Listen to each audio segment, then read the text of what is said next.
Mm-hmm. What's the husband's name now? You're talking about Seth Rollins. Yeah. I know him by his name in ROH, Tyler Black. But Seth, Yeah. they pushed him a lot. If anyone's had two guys who had a lot of television coverage in the last 10 years and heavy, and they keep pushing them, is Seth Rollins and The Miz. Can I ask you your opinion? I always felt like Seth Rollins could have been the heir to the throne of a Shawn Michaels. What are your thoughts? Yes. But Definitely. to me, that size, now we've got Bryan Danielson, a smaller guy. But right. When you're talking about this, to me, they were continental belts. Seth Rollins and those sort of guys, they weren't on the tier like The Rock, Stone Cold, that era. Or any of that era, John Cena. After John, there's no one come along yet after John Cena to replace that movement.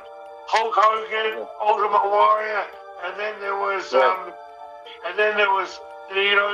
Stone Cold, The Rock, and Cena. They always had that big superhero type of guy for the kids, as far as that. Yeah. Yes, but they haven't. I don't know. They don't know the reason, whether they saw that they put too much steam on Cena, and when he left, they left a big hole there, or they're just trying to make a half a dozen guys, semi-hot. They haven't had that. They haven't had that breakout superstar. Now, when that MMA guy came back, Brock Lesnar. Yeah, they could have pushed him to that, but Brock was never there enough. You know what I mean?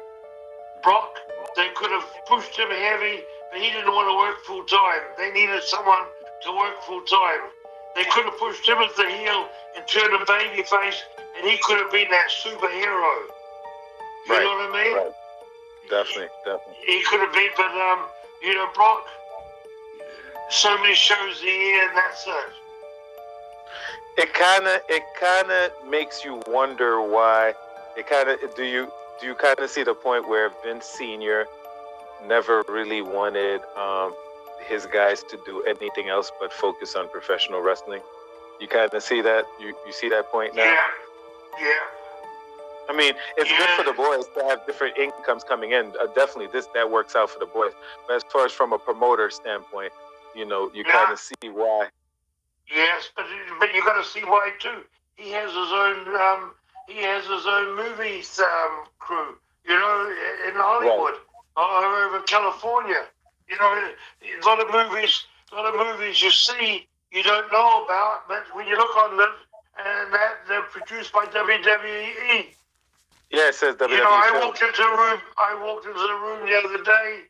We got TV in every room in this house, and every bedroom and lounge. We don't have toilet. We don't have TVs in the toilets. But